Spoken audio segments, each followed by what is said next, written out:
रडू नकोस ग बाई, रडू नकोस आणि खचून अजिबात जाऊ नकोस. काहीतरी चांगलं घडेल. हा हाव ते- बस बस तुम्ही बघ. नानाजी पाहते मी.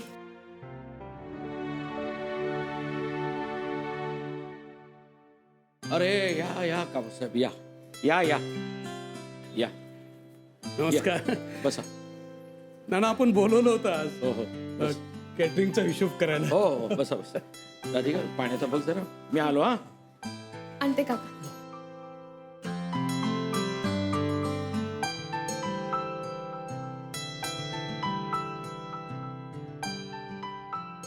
काका अधिका जिंकलीस ना. अभिनंदन तुझा. थँक्यू काका.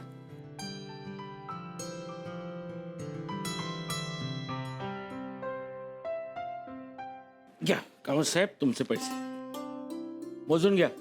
मोजून हो लाजवताय का. धंदा जरी चालत नसला ना तरी माणसाची पारख आहे अजून मला. अरे हे काय सांगायला हवं का. इतक्या वर्षांचा अनुभव आहे हॉटेल व्यवसाय मधला तुमचा. मी जेव्हा फूड आणि ड्रग्ज मध्ये नोकरीला होतो तेव्हा चव आणि क्वालिटी या दोन्ही बाबतीत तुमचं हॉटेल वा एकदम उत्तम.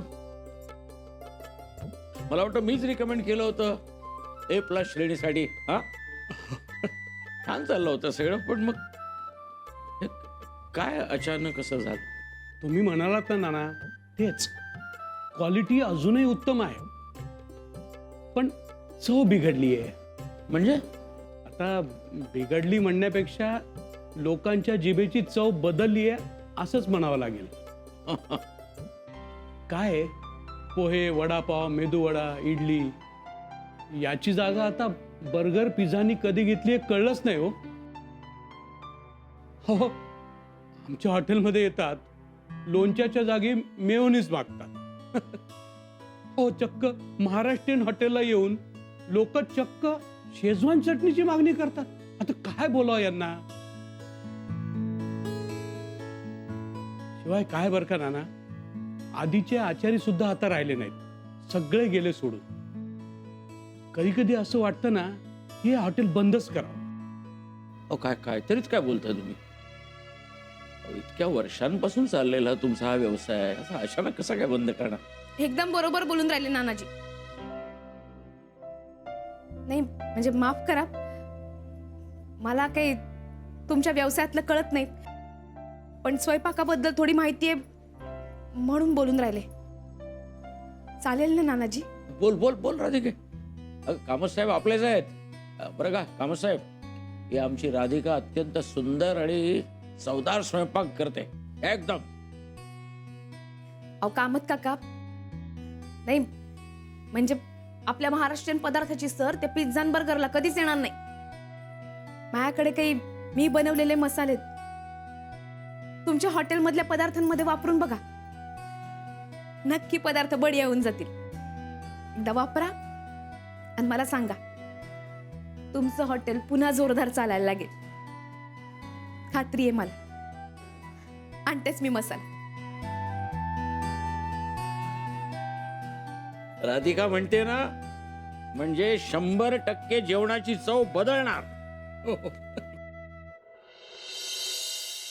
पण तुझी ना बिंडोक बायको डोक्यातनच जात नाहीये माझ्या. अगं स्वयंपाक येतो म्हणून तोंड देतं यार वुमन ऑफ द इयर. आणि अशा कित्येक मुली आहेत की ज्या स्वयंपाक करत नाहीत पण त्यांनी खूप काहीतरी बेटर अचीव्ह केलंय लाईफ मध्ये. स्वयंपाक नाही येणं काही मोठी गोष्ट नाहीये. अगं बच्चा आता जाऊ दे ना. तुला माहितीये ना ती बावळट आहे बिंडोक आहे. अक्कल नाहीये तिला. अरे तीच म्हणून काय ते जजेस कोण आणले होते तेही तसेच होते. ते काय किचनचे रिलेटेड काय प्रश्न विचारत होते इमोशनल लेवलचे विचारत होते. सगळे इम्प्रॅक्टिकल क्वेश्चन्स होते आणि ही काय फालतू उत्तर देत होती यार. सगळं अनफेअर होतं ते खूप. यु नो व्हॉट मला तर वाटतं ना तिने सगळं मॅनेज केलं असणार. एक सेकंड. ती स्वतःला नाही मॅनेज करू शकत. त्या जजेसना काय मॅनेज करणार.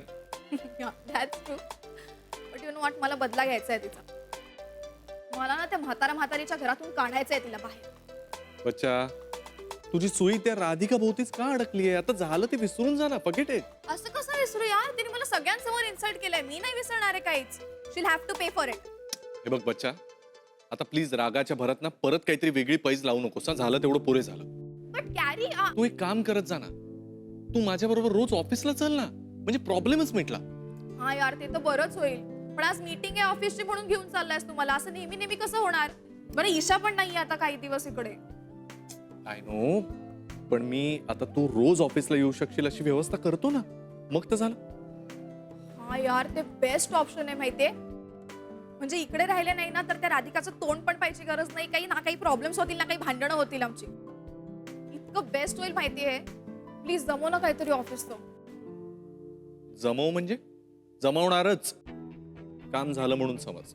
Oh God, you are the best. I know that is the main reason I'm with you. चल जाऊया पटकन, उशीर होतो.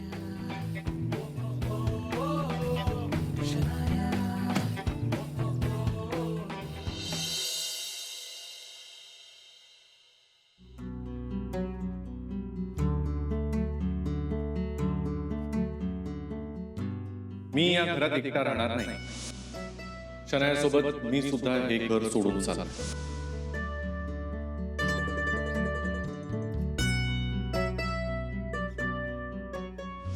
तुला घर हवं होतं ना, मिळालंय घर तुला. आता मी काय करेन, कुठे राहीन, हा माझा प्रश्न आहे, मी बघून घेईन. ओके,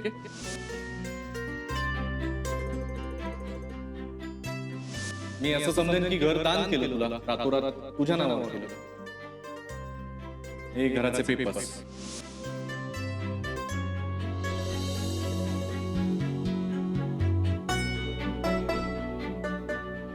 खूप झालं, खूप सहन केलं, पण यापुढे हा असला अपमान मी सहन करणार नाही. तुमच्या पुढे मला स्वतःला सिद्ध करायचं असेल तर मला काहीतरी करायलाच हवं.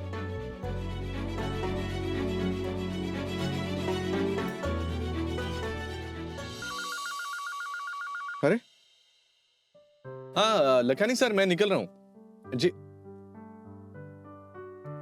ओके,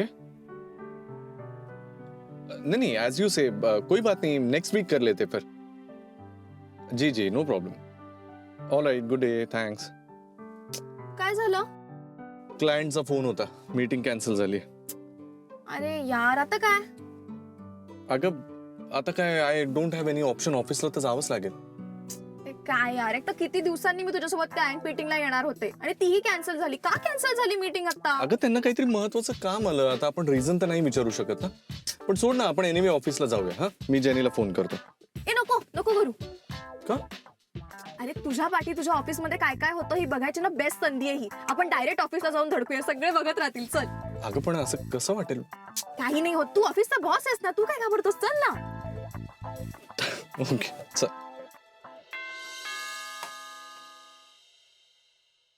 जेनी, तू कशी आहेस? बरी आहे मॅम. मॅम तुम्ही कशा आहात? कशी दिसून राहिली मी? चांगली ना? चल, इथेच बोलत उभी राहणार आहेस का? या आत ये. Yes, ma'am.